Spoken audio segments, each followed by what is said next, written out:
All right. I had to restart this. Um, yeah, I had someone decide to call me right in the middle of that mess. So, uh, so going through the report here, you know, we got a lot of the hot sauce stuff and junk like that. Uh, because of that, I kind of want to go through this Nightline episode because, yeah, it's kind of something somewhat relevant. Because in order to get through this, I think I need to talk about the Nightline thing.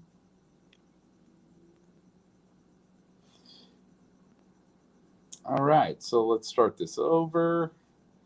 And yeah, I'm just going to do an episode on this Nightline thing for now. And again, this is going to have to do with things like door logs, stuff like that, towards the end there. And mainly Campos and the hot sauce and all that good stuff. So, and where this is coming from, the reason I'm doing this is because we got the Campos timeline. And what it's saying is Campos entered the service elevator at 9:46 hours and got off on the 30th floor at 9:47. All right. Campos walked to the stairwell of the 100 wing. Yeah, whatever. What I want to, concentrate on here is security officer Campos entered the service elevator at 9:46. Whoops, I'm on the wrong video here. Wait, where'd that video go? There it is. All right, here we go. Because this Nightline episode, I don't know, man. This thing's hot trash. These hallowed grounds tell a tragic story. Echo. All right, there we go. One of uncommon heroism and terror from the gilded tower that looms above. And again, the lights. Hundreds of people running everywhere that feared this was going to just be the first part of a multifaceted attack. Over the last year, much of that night has remained a mystery. We're trying to get more information now. How and why? At first, all. By the way, this is on YouTube. You can watch this anytime. YouTube. Not sure what video this is, but whatever. We knew was what we saw captured on cell phones. But after a 10-month-long investigation by law enforcement in coordination. All right, so I want to bookmark this. New footage. I don't remember seeing this footage before. I want to say that and pause here and let it be known. Nation with MGM using surveillance video. I believe that's new footage as well. I believe. I don't know. That may be floating around somewhere, but that looks new to me. Videos, body cameras. Let's go. Radio traffic. Coming from upstairs. I see the shot coming from Mandalay Bay. Oh, good. You're here. Perfect. I want to let you know about that. I was going to bug you about that. And a 3D model. 32nd floor. We can now. All right, so we got foundation room elevator. I don't know. I guess that's probably not all that.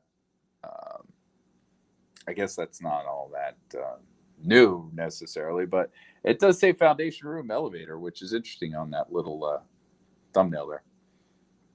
Now present one of the most comprehensive views of a mass shooting ever, exposing gaps in our system and showing. Wait a minute. Coming from upstairs. I see the shot coming from Mandalay Bay. And a 3D model. 32nd floor.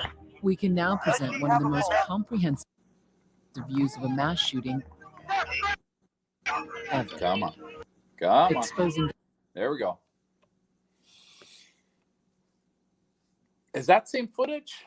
I mean, it's the same clothes. Dude, the guy's wearing gloves. I never realized that. Is that the same footage they took that picture from? Because it seems to me in the footage we have before, he's on the right side, not on the left. Am I tripping on that? Am I tripping? Gaps in our system. The dude have one glove on? I'm sorry. This is going to take forever to get through this, man. This is crazy. Wait, where are we? Where are we? Man, why do they make things so damn difficult? Oh, geez, Campos. Yeah, fuck Campos. Yeah, that's why I'm doing this, but... We can now present one of the most comprehensive views of a mass shooting. Yeah, I know. I'm like, I want to compare that exposing too, man. gaps in That's true. All right, so we see a glove on the right hand. Glove on the right hand. Let's look at the left. Let's look at the left. our system and showing the response. Couldn't really see. By moment. Everybody's dead here, okay? Where is this? Where is this? Where the hell is this? This makes no sense. This is what drives me freaking nuts about this thing, man. This is why I think this is all bullshit. Is this right here? Where is this? This is not the area of the Mandalay Bay where the service elevators pick up on the casino level. This is not that area. And that is exactly why I was looking at this. That's what made me do this in the first place, because I've been arguing about this for a while now. Security camp, according to the report, this is a report. Security officer Campos entered the service elevator at 21:46 hours and got off on the 30th floor. All right. I'm going to crap all over this thing, man, because this pisses me off.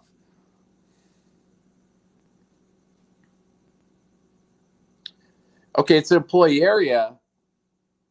These aren't service elevators. Okay, well, here. I'm going to show you why. October 1st, 2017. Mandalay Bay security officer Jesus Campos is on a routine security check. Assigned. That is not the layout of the service elevators. That is not the layout of the service elevators at all. Oh, man, why am I on there? Why is my little icon on there? I don't want that there. I want to full screen this thing. All right. Let me get back on that. I got a million windows open all over the place. And I keep clicking on the wrong ones. Come on, 32nd floor. Here we go. All right, so a couple problems here, man. Okay, so where are these? Where are these elevators? Right? Are these the 200 wing elevators or something of that nature? Actually, no. Wait, 200 wing are the service elevators, right? So, is this like the 300 wing elevators? I mean, I don't know about that. I don't know. But where are these elevators, right? Are they in center core somewhere? What are these elevators? Because these aren't the elevators. These aren't the regular service elevators because they have the pad over here. You know, they have this system up here, but they have the pad over here. All right. And then, of course, it says 946. All right. Into a room Yeah, I'm alarm going to talk on the shit about that 32nd too in a floor. minute. This was the last column. All right. Let's call him midnight. Hey, fuck you. Anyway, so this fucking guy. All right, so the problem is 946, right? He had 5, according to the report. Let's read the report. I'm getting bugs in this room because I left the damn door open. According to the report, the hot sauce call was assigned to Security Officer Campos via his cell phone. Security Officer Campos was assigned to 5 hot SOS. That's hot SOS calls during the 9:18-hour cell phone call. Yeah, of course it's a fake timestamp. But, I mean, and that's probably because, there's some, editing going on there. But that's besides the point, right? I'm looking at the report right here. The report says Security Officer Campos entered the service elevator at 9:46. So that's probably where they got that, right? That's probably exactly where they got that timing. So, Yeah, I'm guessing that's what they got. They were reading the report to get the timing on this stuff, right? And then they added in that time later. That's that's fucked up, man. That's fucked up. So 9:46, right? This guy had 9 calls or 5 calls. I'm sorry, 5 calls. That were signed to him, not that the calls came in, that they were signed to him. Or no, I'm sorry. Got in the elevator. 5 calls assigned to him. 9:46 at night. How long did it take this dummy to get all 5 of those calls and to, of course, the final call? So he had 4 calls to deal with. And again, I'm guessing the way this works, since the dude running the hot sauces for the swing shift here had 3 security guards assigned to these hot sauce, whatever the fuck. I'm guessing, one had the each elevator bank, right? That makes the most sense, right? One guy to each elevator bank. That way you don't have people having to go all the way to casino level to get in another elevator to go back up if they're using the guest elevators, which this guy did at times. So that makes the most sense to me. That makes more sense. And, plus you're not going to have a guy going from the 4th floor all the way up to the 61st floor, then back to the 15th floor, then all the way. Nah, dude, they're just going to take their little areas. So this guy had 5 calls, man, from 9:46, right? So 9:46 to, what was it? 9:58. 9:58. So where we got 9:58 on the actual timeline here, and this is why I was doing this, man, because it's just stupid. At 10 o'clock, security officer Campos exited the guest elevator and walked up the 100 wing. So we're saying that at 9:58, this guy was behind the bracketed door, on the wrong side of the bracketed door. I think that's the timeline of this here. So it gets all screwball.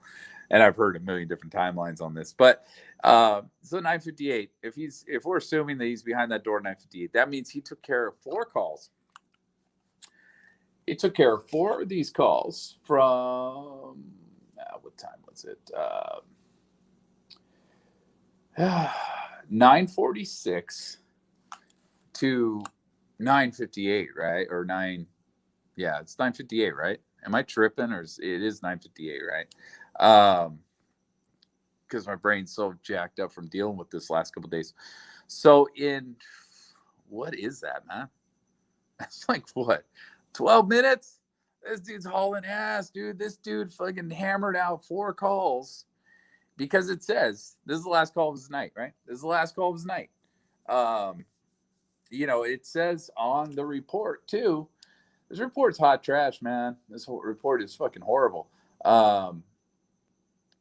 Entered service elevator, walked to the stairwell. I could not gain entry at 32nd floor. Dude, where did it say that? Got off the 30th floor. It said somewhere on here that it was the last call of his night. Hot sauce call security. Security officer Campos handled the hot SOS call for room 32129 last. Right, so he's done 4 calls before 9:58, right? So this guy cranked out that many calls in 12 minutes. Does this face look like your typical fucking go-getter, man? The kind of guy that's gonna hammer out all those calls, man. Yeah, that's I'm not buying that. I don't know. It's kind of an issue. All right, so let's get back on this. Of my night. You were heading home in your head. In my head, I was home free after this. In my head, I was heading home free after this. Yeah, dude. I mean, does he look like the kind of go-getter? That's 47, right? So 9:47. Dude, 11 minutes and then 14 seconds. Okay, so then who cares? Dude, 11 minutes? That's crazy. This guy was pumping, dude. It's crazy. This kind of worker you want working for you. It does say Mandalay Bay service elevator. So what the fuck, man? Where are we? Where is this service elevator? I mean, I guess you could say, all right, so to argue with myself here and to give myself the counterpoint here, you can say that, we only saw one side of service elevators, right? When, certain people walked through those elevators and showed us what the keypad looked like, which, that was good work. Give credit where credit's due. But so we know that the buttons on those elevators, those service elevators, are on this side right here because it's got a shit ton of buttons, man. It's got a button for every floor on those service elevators. This one's over here. So it's possible that this elevator was on the other side of that bank and that the 3 elevators on the one side of the service elevator core there is for, luggage and stuff like that. And they got smaller ones on the other side. I guess that's possible. I don't know. This does say Mandalay Bay service elevator. Not sure about that. I guess. I don't know. Elevator 5410, man. It'd be interesting to try and figure that one out. Has no idea he's about to become an accidental hero on what would become one of the most horrific nights in American history. They pixelated this so well that we can't see really what the hell that is. I mean, why? Why black and white this thing? And what the hell is this right here? What is that? Whatever. As shown in this rendering provided exclusively to ABC News by... Provided? By who? MGM. By once MGM. On the 30th... Wow. MGM gave them their evidence. That's awesome. They also produced this whole thing? Floor. He takes the stairs up to the 32nd, but finds the exit door jammed. So he walks up to the elevator and takes it back down.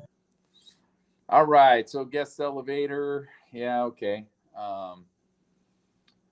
Timestamp is not the original timestamp. That is a fabricated timestamp. Looks like it says 10 o'clock and 20 seconds.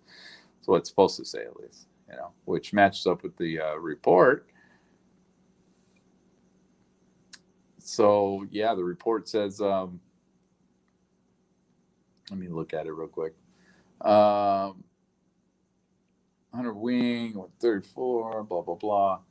At 10 o'clock, so 2200 hours, security officer campus exited the guest elevator and walked up the 100 wing toward room 32129. Yeah, those timestamps suck. This whole thing sucks. This whole Nightline thing. But I just wanted to go through this because I'm kind of getting there with the report.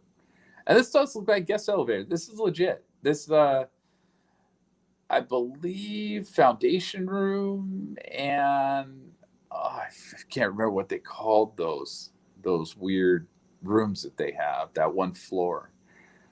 Anyway, and then casino, I believe, and then basement or something like that. When did something seem off to you? When I noticed the metal L bracket that was... God, I love the way this guy talks. It's like robotic. When I noticed metal L bracket on the door. Secured, that hold the door secured? That bracket, strategically placed there by a So, yeah, bracket. Yeah. man staying in the suite just a few feet away. I didn't know what was going on, just simply because that's not normal. I had to call our security dispatch.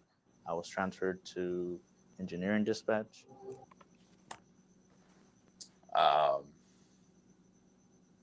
All right. I guess so. We'll get into the weirdness about that later. As he walks back into the hallway to check that room alarm, turns out a nanny a few doors down left their door ajar. He hears a strange noise coming from that suite. I thought it was drill noises. Like drilling. Drilling. Drilling. The massacre has just begun. Across the street, just moments before, Jason Aldean had taken the stage in the final night of the Route 91 Harvest Festival.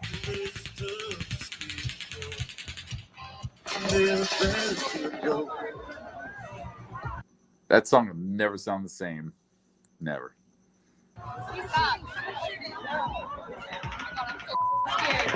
Bullets rain down on the 22,000 concertgoers packed into the open-air venue.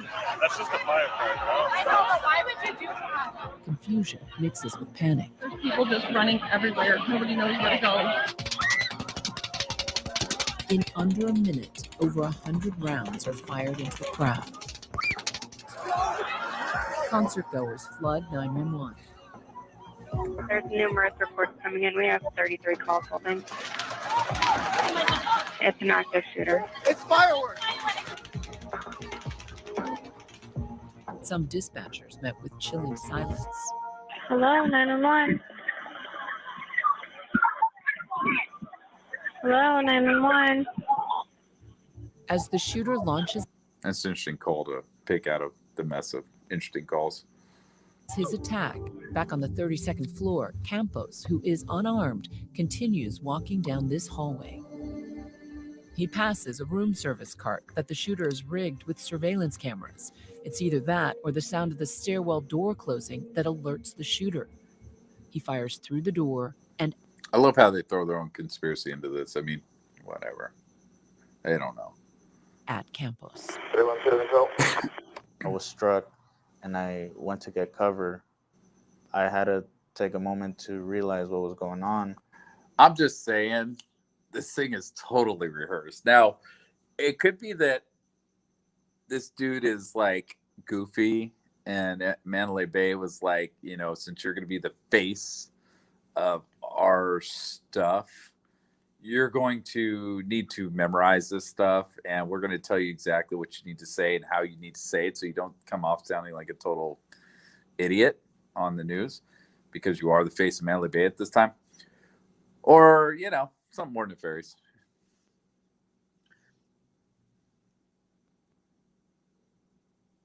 Yeah, I remember that. Yeah, that Suddenly you're under fire. Yes, I went there were a lot of crazy 911 calls that night. A lot of crazy stuff. to go lift up my pant leg and I saw the blood coming down. Campos takes cover in this doorway alcove. There's about Really, though? Really? Is that the alcove? Or are we taking certain liberties here? These fucking paintings, man. These are like haunting, dude. All these butterflies. a 2 feet indent. It's And that's not the alcove anyway, right? Because this would be what? This would be one. This would be the. Is this stairwell? And 133. This would be 131, 129. Right across from this would be 127. So this would be like what? Like 128 or something like that. I thought he went a little further down that. I don't remember exactly. enough to lean back and stay back. 312. He radios for help. Hey, there's shots fired in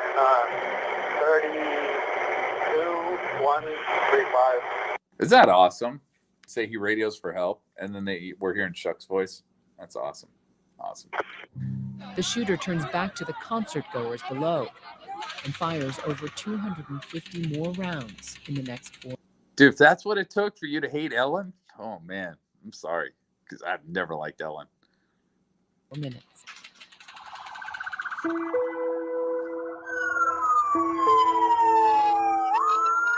Las Vegas Metro police officers respond to the scene. Control, just advising there are people down on stage left. We have multiple casualties. CSWs in the medical center. Multiple casualties. Control, be advised. Shots are coming forward. Coming from stage. Here, cover. No, come here. Hey, get behind cover. But they too come under attack.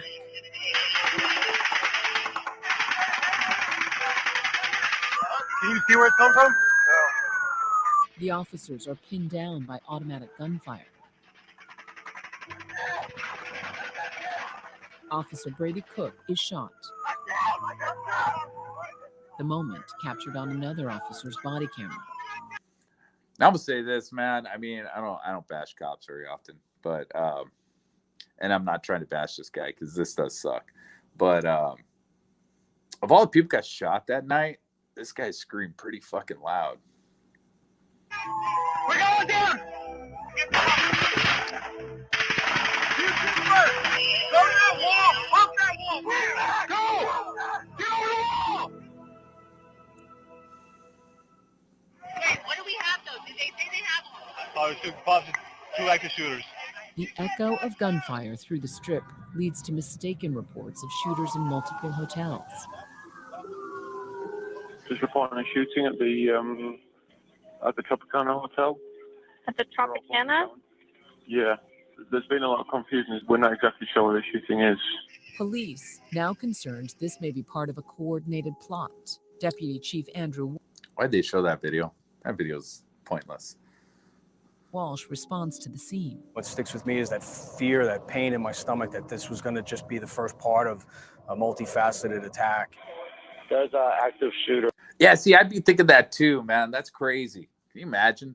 You know, when this starts going off, dude, you're thinking, where's the gunfire coming from? Where's the next gunfire going to be coming from? That's crazy. You know, thinking it's all around you and shit. Oh, man. That's good.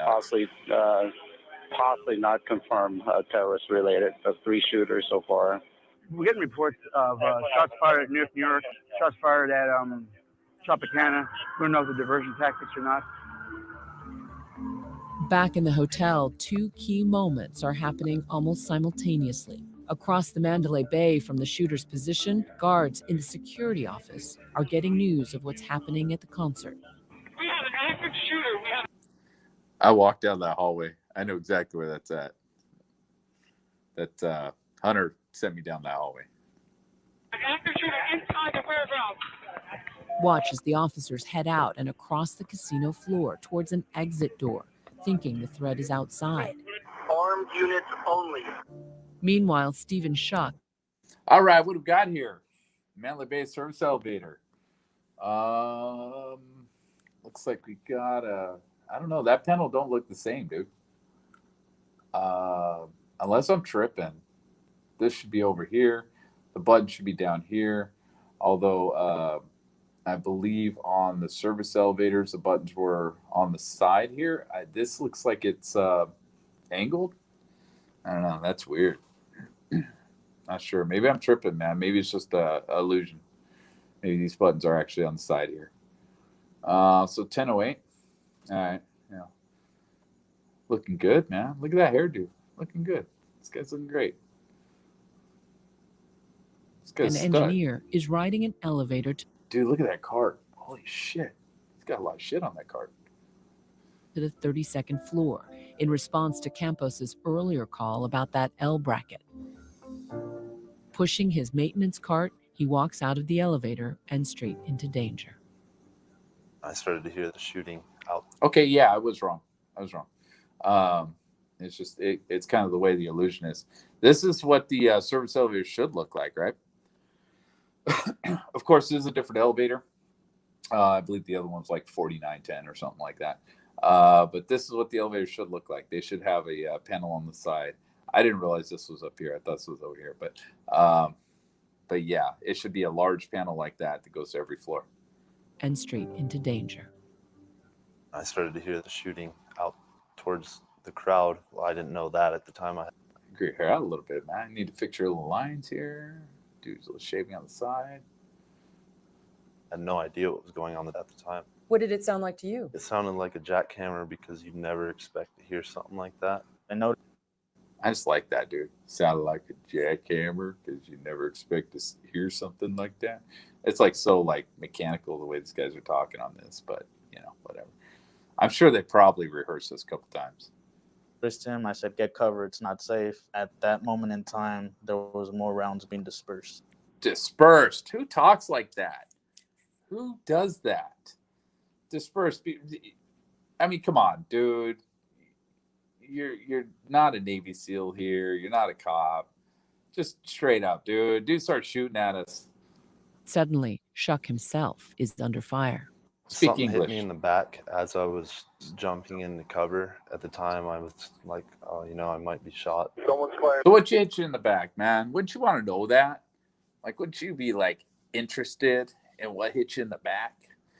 Wouldn't you, like, look down on the floor and say, what the fuck was that?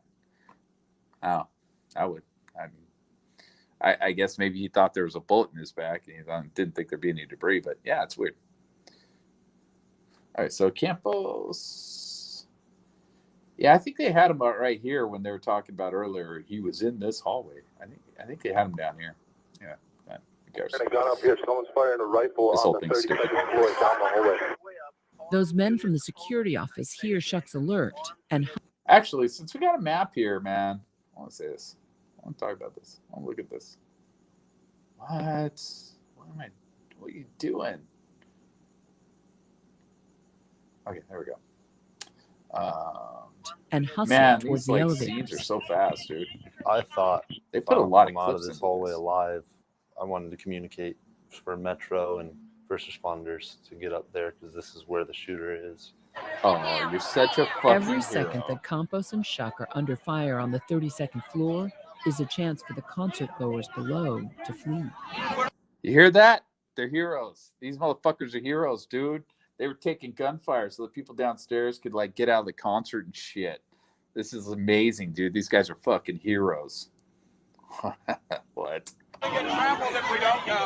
So all Not those really. people had fled in that direction when the gunshots rang out. A lot of people did, yeah. I mean, people Right. went in multiple directions, but not knowing where the rounds were coming from, people fled.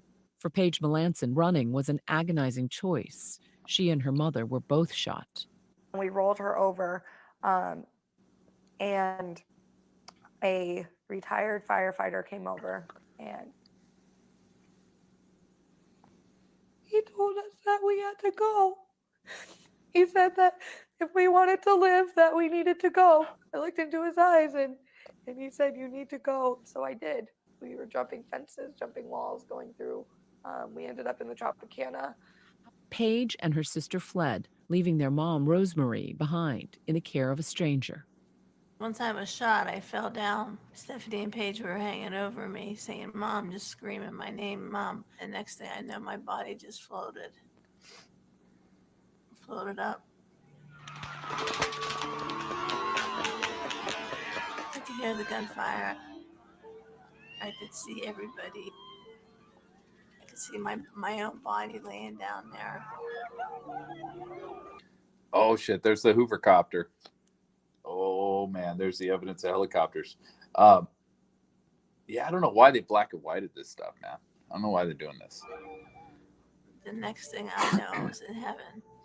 And I saw my dad and my two brothers and my uncle.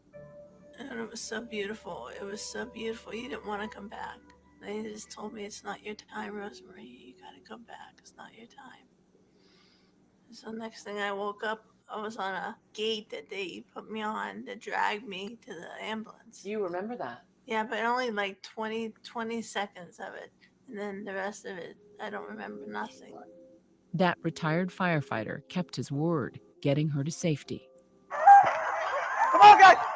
Hundreds flood into the nearby streets. Let us walk! There's gunfire! Let us go!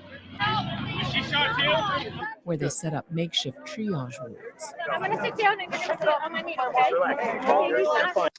Hey, some of that cell phone footage. Do we have all that? I don't remember hearing that. That lady saying that. Let us walk here. I don't know. You tell me. He's not shooting at you. Okay. We hanging in there? Okay, I gotta keep that pressure, sweetheart. The situation's so dire, police officers step in as paramedics. You see officers stopping to render aid. You see officers bleeding from bullet wounds. Did you get an ambulance here? Officers bleeding from bullet wounds. I don't know about that, man. Did they get the two to the hospital, and then Hartfield? They didn't even know where it was. I don't know. Yeah, whatever. Real quick, they're all coming right now. Okay, because she got a gunshot. Or are they talking about like off-duty cops? The injured carried away any way they can. Oh my God. Right now, we need your truck. We just need to get people over to the hospital, okay? Okay. Hey, we have room in here. We have room for one in the neck. In the midst of the chaos, police work to keep everyone calm. Hang in there, please. Hang in there. You guys are going to be okay. We'll be back. Started off just like any other normal shift. Brandon was my trainee that night. It was his second night on the job. Rookie Brandon Engstrom and veteran officer Richard Cole were just beginning their graveyard shift when the shooting began. Our sergeant had the radio on. Shots came out over the radio. So immediately he yells at us to go to our cars. Just be advised, it is automatic fire. Fully automatic fire from an elevated position. Take cover. While we're driving there, we can hear every time somebody keys up their microphone on duty, we can hear automatic gunfire. As soon as we show up, it's time to go to work. Tried to help anybody we could right off the bat. Keep going. Everybody, keep going. And then that's when. I'm trying to remember. There's something about that white stanchion right there. Oh, yeah. I don't know if this is video though. Frank, he came over to our car and he's carrying his wife, Giovanna, in his arms. And he said, "Help me, I'm a police officer." Yeah, it is these guys. Okay. These are the guys that took the cop's wife, I think, to the hospital. She actually survived.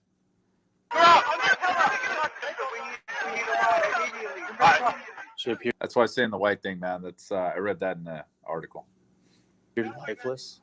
At that point, we obviously knew that this was very critical. Close that door. 122, I'm Rocky UM2 with a female with a gunshot wound to the head. I remember within the first 30 seconds to a minute of us driving to the hospital, we heard that an officer had been shot, and Brandon realized that that was somebody he went to the academy with. And I remember him saying, "My buddy just got shot." That officer, Brady Cook, who moments earlier had been pinned down with that team of officers under fire. Like Brandon, it was Officer Cook's second day on the job. That all in itself. Think about that, man. Second day on the job, you get shot. If he stayed a police officer after that, he's meant for that job. That's hardcore. Was tough. All I could think was, we have to get Giovanna to the hospital immediately. And all I wanted to do was help both. Roll's there, man. Hang on. just driving as fast as we can, and Frank's in the back seat, and he's yelling at Giovanna to hang on. 1 minute, man. 1 minute. Keep talking to her. Put pressure on the wound.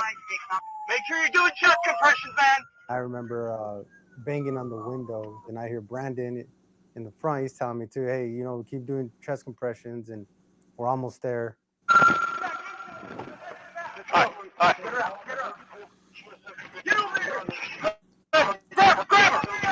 Brandon and I carried Giovanna into the hospital.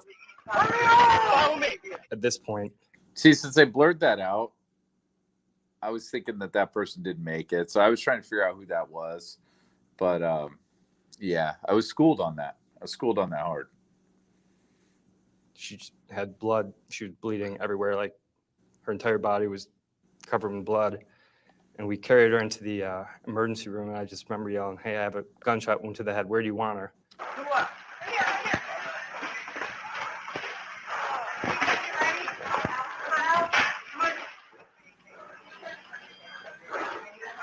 We set her down, and that was like the first moment that you had a chance to take a breath. And I looked down, and I'm covered in blood.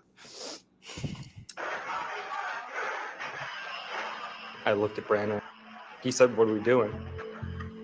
I said, "Let's go. We got to go back."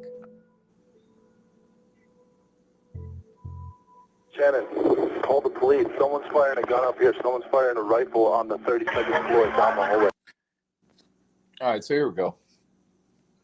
So according to Campos, he was right here in his report, I believe.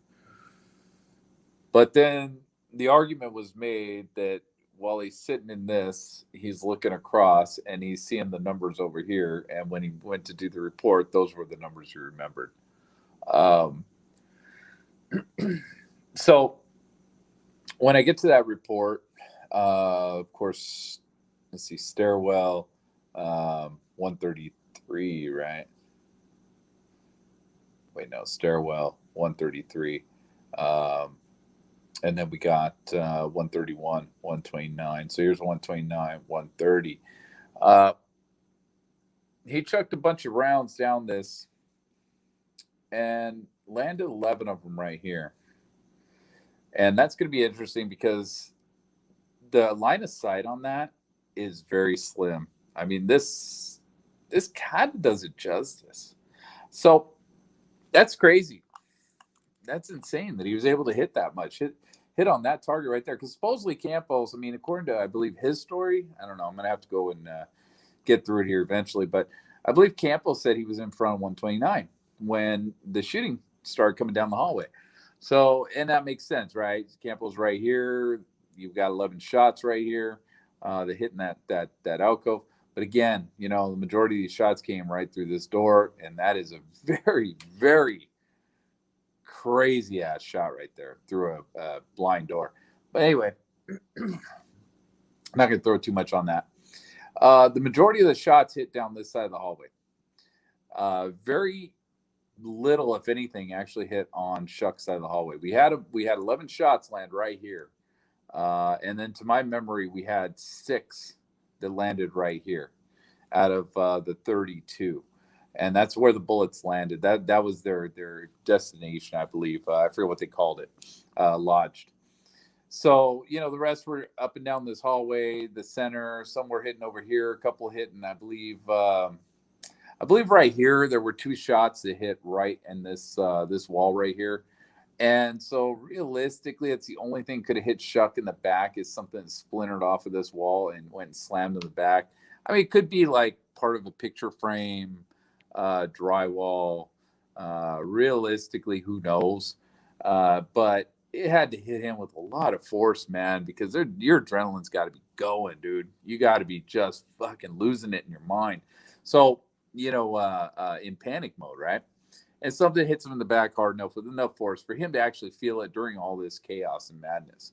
Of course, maybe he's hypersensitive because maybe he thought he just got shot. That's possible, I guess. Yeah, I guess that's completely possible. But there was a bullet that landed down here around 105 somewhere. So there was a shot down on this side of the hallway. But other than that, I believe this stuff here and this down here, this one shot, were the only things that landed on this side of the hallway. So theoretically, Paddock never really shot at Shuck, or at least in Shuck's vicinity, Shuck's close vicinity. The majority of his rounds hit on this side of the hallway. Anyways, let's go.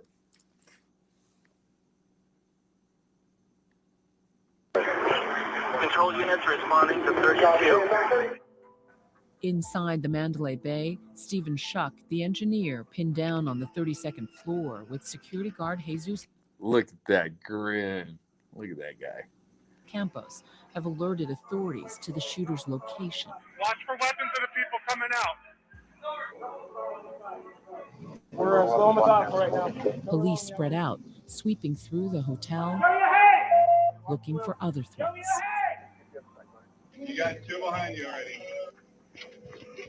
Metro Police, you're in here, sound off! Waking stunned guests in the process. Sir, you hurt? Wake up! Clearing rooms, floor by floor. This guy looks scared. This guy looks freaked out. Freak.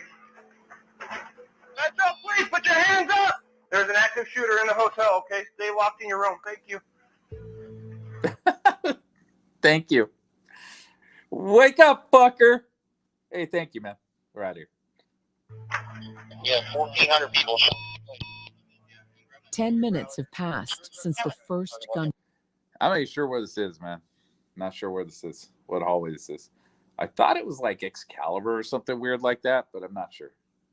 Shots. By this point, the shooter has gone quiet.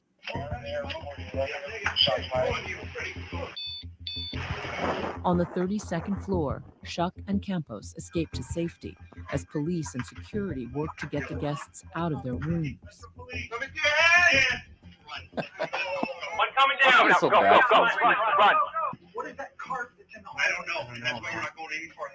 They worry that room service cart is rigged with a bomb. You have police officers on a floor. What are they confronted with? And they find out if it's a two-story suite or just one. They get close enough to that room. There's wires. There's cameras. What are they? So like nobody had a scope that could read Logitech on the side of that thing. I mean, I guess it could still be, something explosive, but walking into? Is that an IED? Is there more than one person? How many people are there? We had nothing. Let's go. What's that guy's name?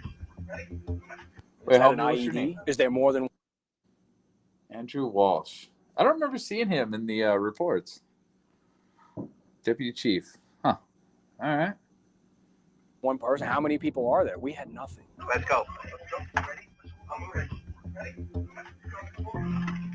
I like how he didn't bring her into the event. He's got her, looks like across the street in the parking lot. Like MGM didn't allow him in the actual event space. Back. I could be tripping, but that's what it looks like. There's a car right in front of the room. Cover asses. Nobody comes out of those elevators. You got long? I got shotgun too. Copy. We should be a floor below you. One floor below, a SWAT team makes their way to that stairway. Shield up. You guys are doing a phenomenal job, by the way. Beers are on me later. Metro! Right next Love to the this guy. shooter's room, they game out how to make entry.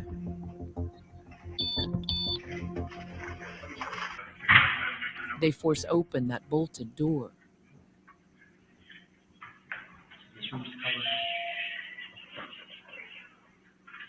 Kill the light, concealing their position, and rig the door to the suite with an explosive strip. Stand by for breach. Then a warning. Breach. Everyone in the hallway needs to move back. All units move back. Breach. There we go. Okay, cover on that. In with you.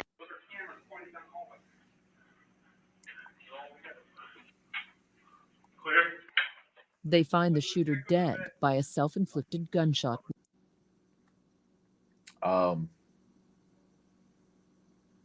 Yeah, I think his body's a little over. Wound. Watch your back. Weapons scattered about. He put cameras up on the peepholes and all that. That's what these wires are. We're doing another breach. Another breach. They prep a second breach to clear the adjoining room. We need the air serve receiver 20 to have one contact down inside the room. In both rooms, over 1,000 gun shell casings. Did some contrast work on these things. And as always, what the hell's in this thing? What is in that? What's in that? Is the baby monitor in that? What is in that? Something's in that to keep that up there, man, because those things are very light. And this thing blew across the room. Something's in that. Something's there. And an unimaginable cache of weapons. Oh, look at the cart blowing. Someone brought out the leaf blower. Stage the event. Over. Guys, everything's okay. He's dead, okay? Go straight down to the side end of the end. Poor lady. Well, yeah, you just barged in a room at gunpoint and woke her ass up. Poor lady. News spreads across the hotel. They went in, and then the doors were then cleared after that. Before anyone dead up there? One down. Oh, they didn't play the part where he's doing the machine gun thing, right? Isn't that Sottle or whatever the hell his name is? For the thousands of guests that have been sheltering in place, Excuse me, I'm sorry. relief. We have no control over the actions of evil people, but we're here now. Thank you. The hell is this? Is this I mean, it looks like a convention center. This convention center side of Mandalay Bay, or is it somewhere else?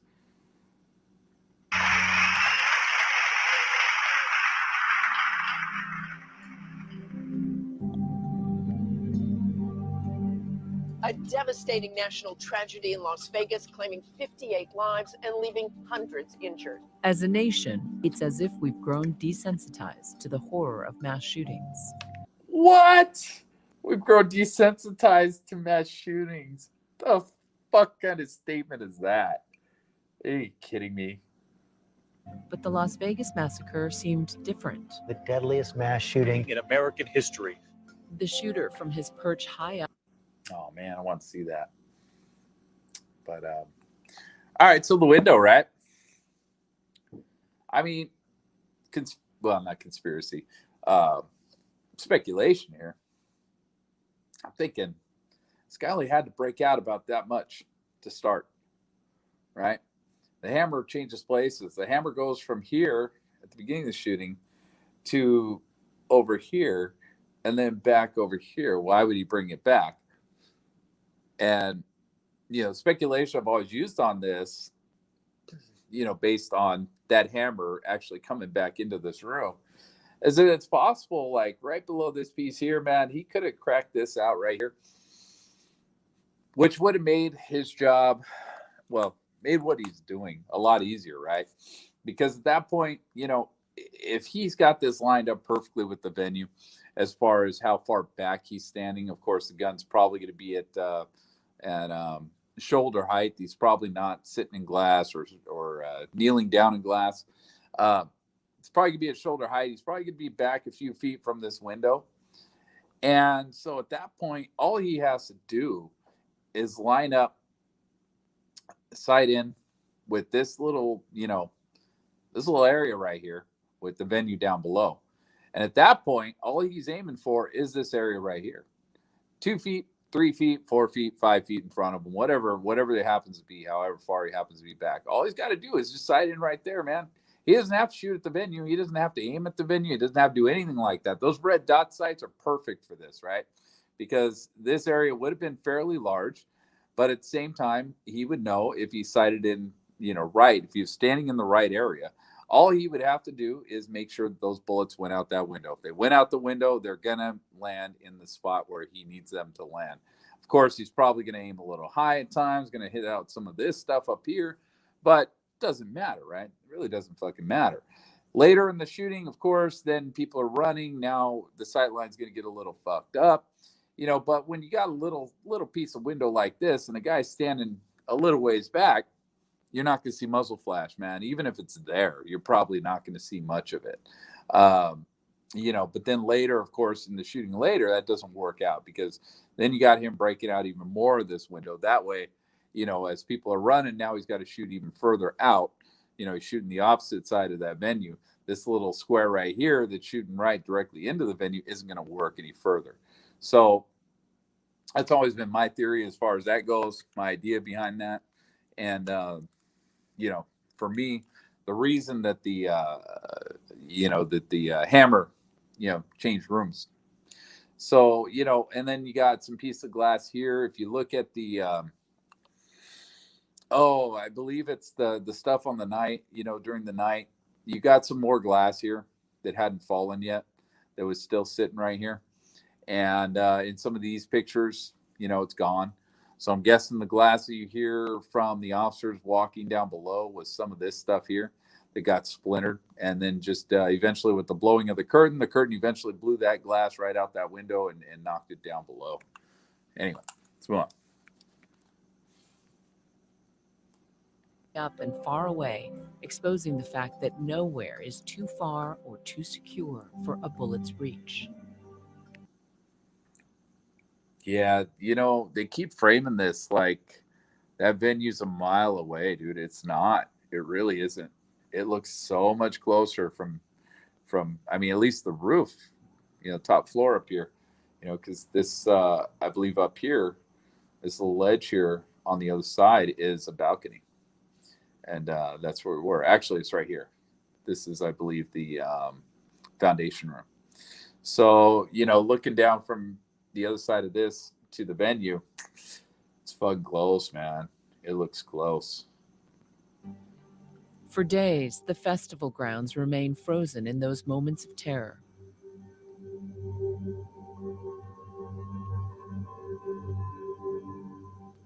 As authorities work to calculate the totality of the disaster.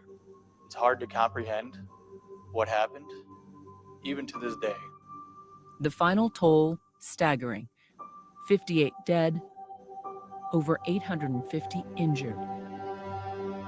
The deadliest mass shooting in modern American history. After the shooting, we went back, and then our next job was to clear the concert grounds and look for anybody who was still alive and hiding. And then after that was done, our job for the rest of the morning was actually standing over some people who were passed away over until the coroner could come and pick them up until about 8 in the morning. All right, so coroner came and picked people up about 8 in the morning. It's information. Later that morning, they head back to the hospital to check on Officer Brady Cook and that young woman they had carried in. I said, let's go down to trauma and see if we can get the name of the girl that we brought in. I thought for sure that she probably didn't make it. And then we talked to a nurse, and I said, hey, we brought this girl in last night. She was, oh yeah, I remember her. And they said she's up on like the 3rd or 4th floor in the ICU. And I was stunned that she was still alive. We went up to the neural ICU and saw her laying in.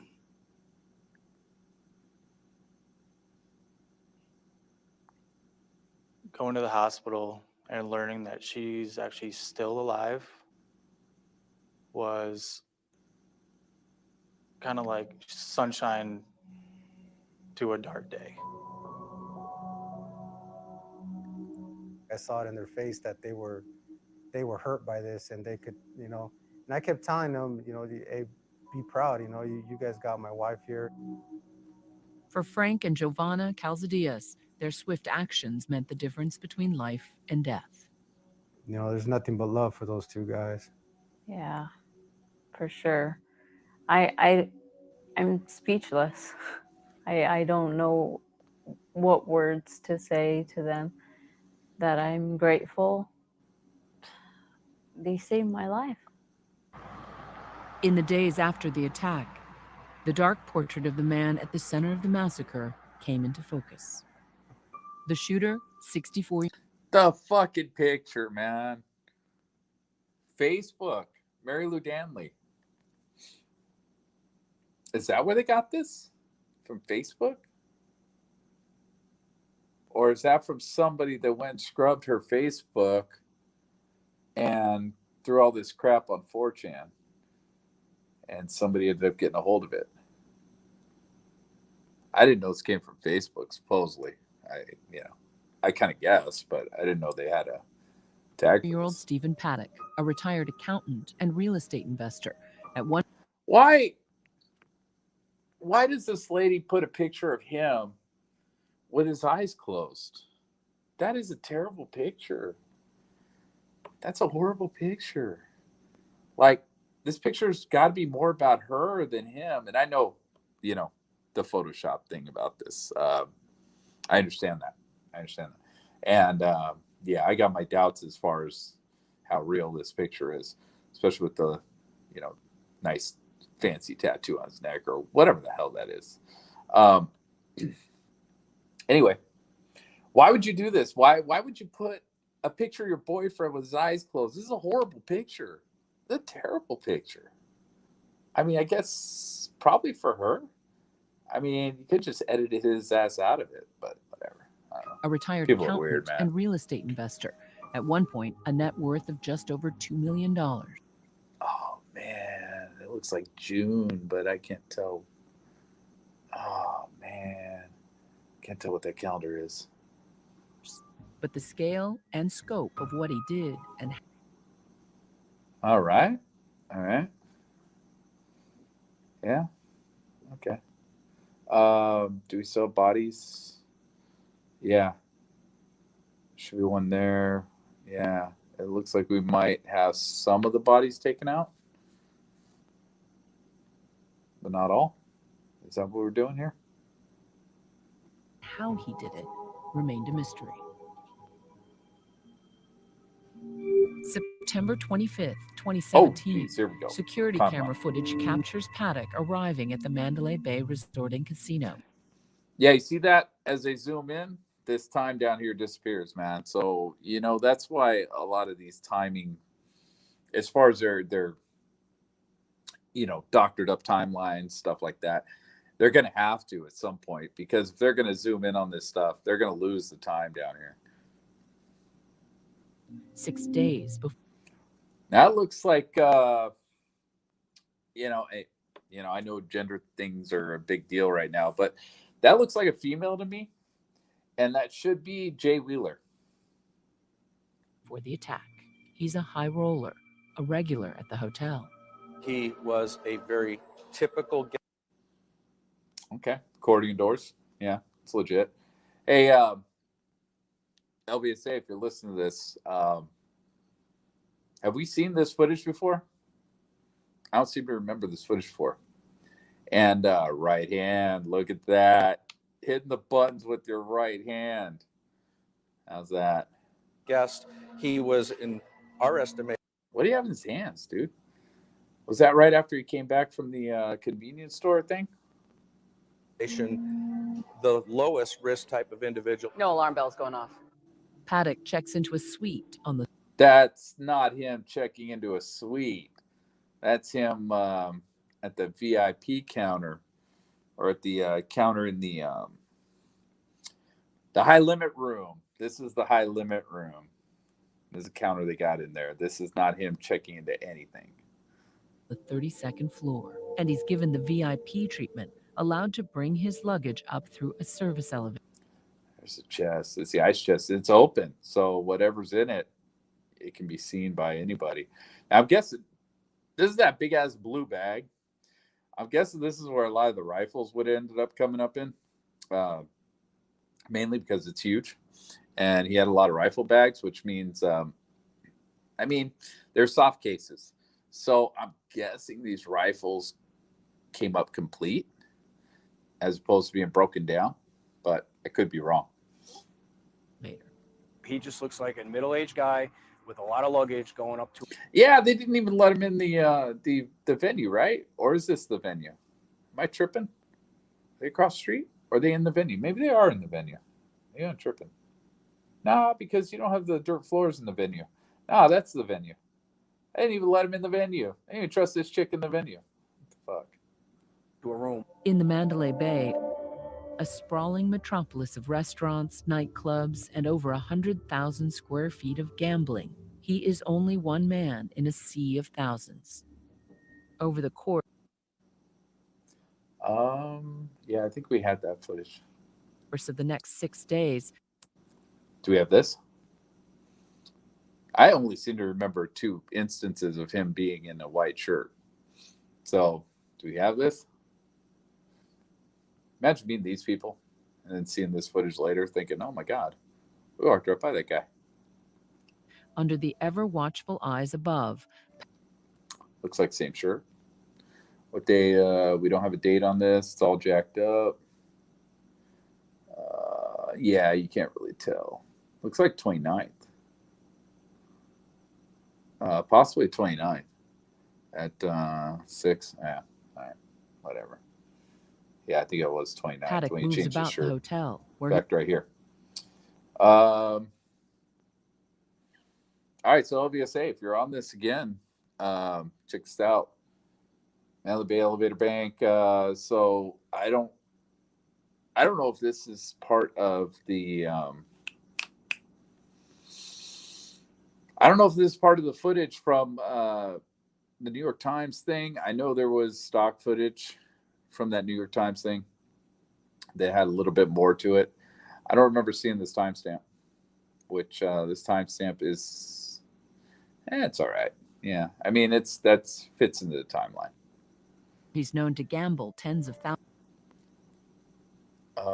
26 at 11:30. Yeah, so who's this guy? Who's this guy? Whose hands he shaking? Who is this guy? Who's his buddy? Thousands of dollars at a time. He can be seen playing the slots, making a purchase at the resort shop. All right. So, yeah. All right. Yeah, that's why I didn't see him there. Today, 28th. and leisurely walking. Okay, so this is the VIP room. This is there's a door over here to get out. There's a door over here. The slots he was playing were right here. The video poker that they showed with the bank of 3 and then a bank of 3 on the backside. These are the ones that he's playing in some of these videos here. The door out is, like I said, right there. Around. He preferred to play video poker machine. See, there's the doorway. So, yeah, and then that little desk that they just showed is right here. He would stay at that for hours on end. And spend the nights here. Yes. Literally through the night. Over the course of his stay, he makes several trips to his house in Mesquite, Nevada, and brings in case after case. All right. There's that white bag. There's the bag being brought in. After case of luggage. 21. What do we got? What do we got? So that I think is fairly new. I don't remember seeing that before. Suitcases in all. And again, I believe that's Mizuya Sushi right there. I think I know exactly what that's at. This is the host room. That's what the host room looks like. And then Mizuya Sushi would be right across. So I'm pretty sure that's where that's at. All full of guns and ammunition. 4 days into his stay, he checks into an adjoining. I like how they use the same footage. They couldn't get even like the new footage for the 29th. They just use the same footage. Of course, you know, it would look the same, fairly similar, but I don't know. I'd have to go back and look because it would be the same chick. It was the same Jay Wheeler. They checked into the other room. They got the cards from. Room on the 32nd floor using the name of his girlfriend. Authorities say he'd already wired 150. 7 years. This guy looked like an elderly version of a real life Charlie Brown. $50,000 to her in the Philippines. Finally, the investigation shows on October 1st, he orders room service and rigged those surveillance cameras before he brings in a final batch of suitcases. Wait. What? So is that how we're framing this crap? We're going to say that he rigged up all those cameras and then brought in this luggage? No, that's not how that worked out. I mean, it's possible, yeah, that he did rig up those cameras, but nah, dude, he brought these in earlier in the day. All that stuff happened later. And locks himself in his room. Well, they wouldn't know anyway. I don't even know, but you know, I don't believe that. This will be the last known footage of Stephen Paddock alive.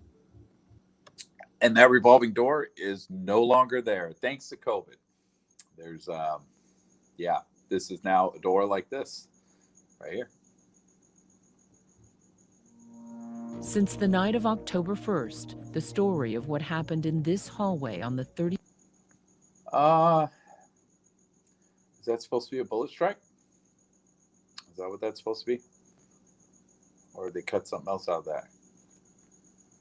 Second floor has only been talked about, never seen until. Is that a bullet strike? Again, I'm going to have to go look all this up. Up here. This will be 129. So he took some chunks out of this right here. So possible strikes. So when we get to that, all right. I don't know what that is. Not quite sure what that is. I mean, that's just dust. That's dust. All right. Till now.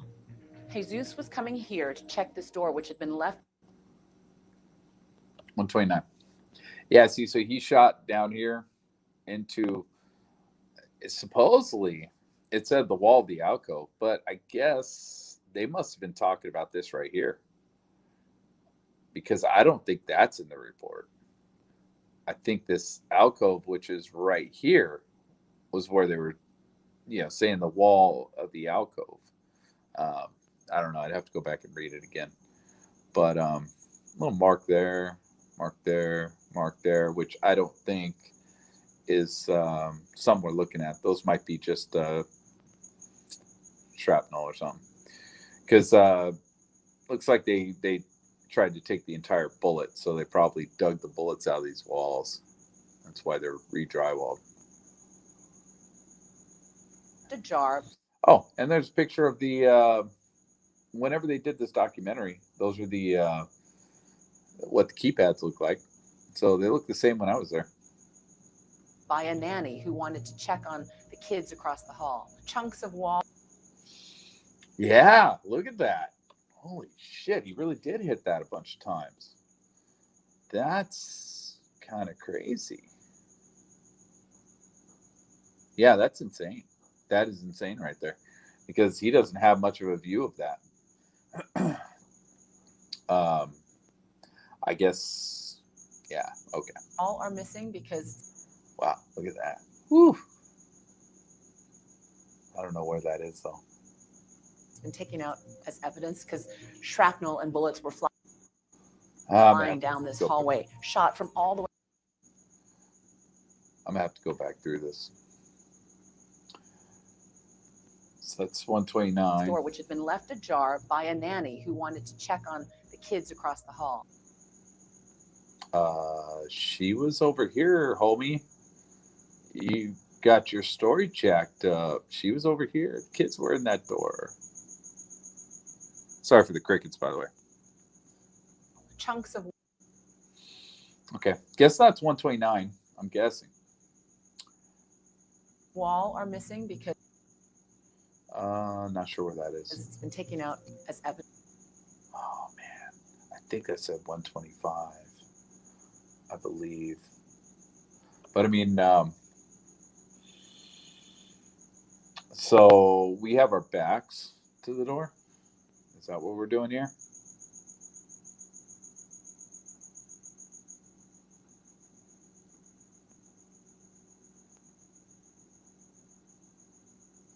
Why is it not doing that? Man, it's not letting me back up far enough. I'm sorry. This is going to be really boring, but this is something I want to see. Chunks of wall are missing because it's been taken out. It's 1-1 something. Don't know which one though. Then we got some over here. So we do have shots on both sides of the hallway. Unless this is no, that wouldn't be. As evidence, because okay, I wonder if this is well, no, it's not where Compass was. This is shrapnel and bullets were flying down this hallway, shot from all the way in the other end. And as we get closer to where the shooter was hiding out, you can see more of the debris, more of the drywall, more of the soot. Yeah, no shit. Behind this door, investigators would find 24 weapons, ranging from AR-15s with bump stocks to AR-10s with armor-piercing bullets, which are legal to buy but illegal to sell. Yeah. There's your gun propaganda. Don't give a shit. He fired more than... Yeah, this is a lot closer than this makes it appear, man. Sorry. That's a lot closer than that appears to be. than 1,000 rounds in 10 minutes, but he still had over 5,000 rounds. Cream color mags. I'm not sure how many bullets these fit. I think they're 40 round mags, 100 round mag. Not sure what these are. Rounds of live red tip. All right. Ammunition. A person in our country can go out and buy that many weapons and not break the law until one of those kills a human being is a challenge for law enforcement. A lot of people looked at the arsenal and said, wow, how could a man bring that much of an arsenal into a hotel? My first response to that is there are thousands of people walking through the front door, our back door, from the parking garage with luggage. We greet and welcome. And our first priority is to say, welcome. We're glad you're here. That's our first responsibility. Once I saw the arsenal that was up there, it's sickening. Since the attack, the Mandalay Bay has implemented new security measures. There are clearly wow. typically random checks going on. How are dogs being used? Well, I think Dogs. typically as a canine program to basically screen for things that we are concerned about. And authorities I never saw a dog there, like at all. I don't know what they're talking about there. And I don't know why they're showing the rest of the strip here. say casinos are now monitoring their visitors more closely. Casino industry is a fantastic partner for our town. The changes they've made with room checks and with who they're allowing to have rooms that overlook outdoor venues, both on the strip and in downtown, they've been great partners for us. But now, more than a year later, we still don't know Yeah, I'm sorry. I don't believe that. I think that's bullshit. the answer to the big question. Why? What do you know definitively about his motive? Yeah, nothing. Other places have had mass casualty incidents where shooters and gunmen have left behind manifestos. In this case, we just don't have that. The shooter may have taken his motive to the grave, but MGM says the massacre was still clearly an act of terrorism that the company argues they're not legally responsible for. Last summer, they made the controversial decision to sue over 1,000 victims of the Las Vegas attack. Citing a law passed after 9/11, MGM has gone to court arguing they are not financially liable because the security company they hired for the concert was federally certified against terrorist attacks. Survivors of the Las Vegas massacre now speaking out after they're now being sued by the owner of the Mandalay Bay Hotel. The company, aware of the backlash, says that MGM's lawsuit is simply a legal maneuver and not meant to be an insult to those who were injured. Of course, or killed because in it's the not attack. going to be a. It's not like fucking insulting that you get shot at a concert. Maybe you get hit. You know, you have to deal with a horrific event like this, and all of a sudden you get a letter in the mail one day saying they're suing you for having the nerve to be at their concert, to pay them money to get shot at by somebody that stayed in their hotel. Yeah, makes total sense. You got hit with a lot of negative headlines in the past few months. What do you want the public to know? Well, I think the main thing you want us to know is that this Right here, just hold up your middle finger and say, yeah, fuck the public. This is a small city, and it's a big family. The community depends on Mandalay Bay. We're a community serving a community, and so Yeah, because without Mandalay Bay, Vegas wouldn't exist. Fuck you. So that is our focus. We can mourn what's going on, but we want to work together to look to the future and that there's hope. The lawsuits are currently suspended while MGM and the survivors involved are in mediation. Survivors like Rosemarie Melanson and her two daughters, Stephanie and Paige. It has been such a year for you guys. We first talked to the Melansons last year, just a few days after the attack. They say it grazed about an inch or so deep. Paige was shot in the arm, but her mother Rosemarie's injuries were far worse when Paige and her sister were forced to leave her in the care of a stranger. Tell me what that bullet did to her body. Well, it came in from the upper right chest, and then it went sideways, and it severed where the esophagus meets the stomach. It broke some ribs. It tore through her intestines, but hit her liver, her spleen. And then when she was on life support in that first week, she was going into kidney failure as well. My mom's always been there for us, and so her not talking back to us, that was the hardest part for me. As part of their own healing process, the Melanson sisters relied on the Las Vegas dance studio they own. Dance has always been an outlet for us. And whether we're happy, those emotions come through. If we're upset, those emotions come through. That is our way to express ourselves. You're broken down and tired. On her first day back to work after the attack, Paige let those emotions lay bare through dance.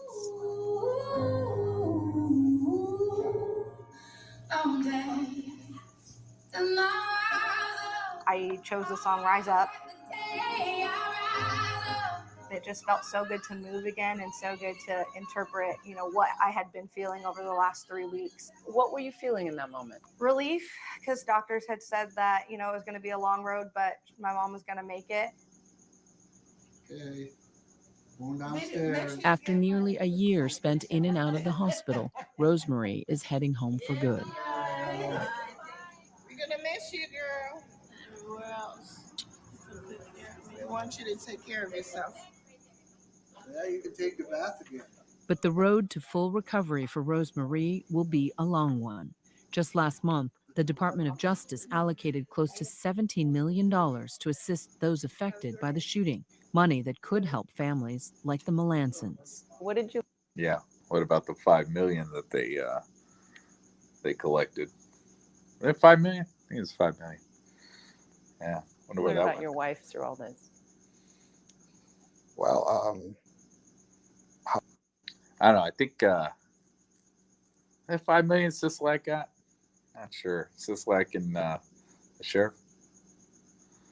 how resilient she was, how strong a The person she GoFundMe. was. What did you learn about yourself during all this? That I'm stronger than I thought I was. And what have you learned about your family? That they're stronger than what I gave them credit for. And it seems everywhere you look, 1 year on, signs of that strength throughout the community. The city of Las Vegas came together almost as one big family. And they're still supporting each other despite the tragic event that happened. People still walk down the street, especially tourists on the strip. They see us and they thank us for everything we do. All the first responders, paramedics. Yeah, not so much anymore. Jeez. That was fucking short-lived. People fucking forget quick. EMTs for responding so fast. Why is this guy saying that, dude?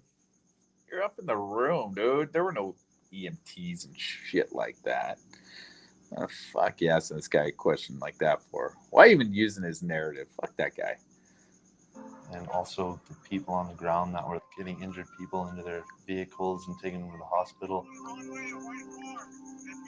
I just thought that those, to me, are just my heroes, you know.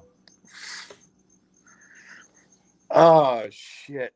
This guy looks like the most disingenuous. I mean, what the fuck, dude? I mean, this just tells me this is why he's here. You know, because Campos isn't this eloquent. You saved countless lives down below. Did you, though? Did you, though? I mean, come on, lady. Are you fucking kidding me? What goes through your mind when you think that? Just doing my job. I did it to the best of my ability. And then some. These two unlikely heroes. All right, what we got here? See, these are different elevators. Completely different elevators. Yeah, completely different elevators. And they're both labeled Mandalay Bay service elevators. So not sure about that. Not sure what's going on there. Heroes, now back to work, carrying with them one solemn vow. I feel like I got a second chance, and 58 people didn't, and I needed to live a good life to honor them. What the fuck? Oh, okay. Well, that's that. Like I said, the only thing I was really looking for that I want to play this for was the Campos garbage. We knew it was what we saw captured on cell phones. But after a 10-month-long investigation by law enforcement in coordination with MGM using surveillance videos, body cameras, Let's go. radio traffic, Coming from upstairs. I see the shot coming from Mandalay Bay. So really, that's the only thing. and a 3D model, It's kind of curious. 32nd floor. we can now present one of the most comprehensive views of a mass shooting, That's cool. I wish they showed us this. exposing gaps in our system Pretty badass. and showing the response. See, like right there, Paddock looked like mean. Like his walk right We there. can now present one of the most That was comprehensive pretty, views of a mass shooting I don't know. ever, exposing gaps in our system and I showing don't the know. response. That just looks to me like by moment. dude had a mission. Dead here, okay? The rest of it doesn't. See, where's that? Where is that? The hell is this shit? What are you doing here? What is this? October 1st, 2017, Mandalay Bay security officer Jesus Campos is on a routine security check, assigned to a room alarm on the 36th. Where is that? Why are you blurring that out, man? What is this over here? Is this another elevator over here? Is that what we're looking at? What the hell is this crap? Is there an elevator over here? Is there like 2 over here, 1 over here? That's not how the service elevators are situated, I don't think. Mandalay Bay Could be security wrong, officer but Jesus Campos is think on a so. routine I security think there are check, 3 on one side, assigned to a room like 2 or alarm on 3 the on the other. 32nd. But yeah, where is this? Where are you, buddy? Where you at? And what's this? What is this? What's this thing? Floor. It's crazy. This was the last call of my night. You were hit. All right, I'm done with this. Fuck this thing. This it's a lot of bullshit. I love mainstream media, but yeah, that sucks. Anyways, I'm out of here, and I'm good for now. So have a good night. Stay safe out there, and see you in the next one.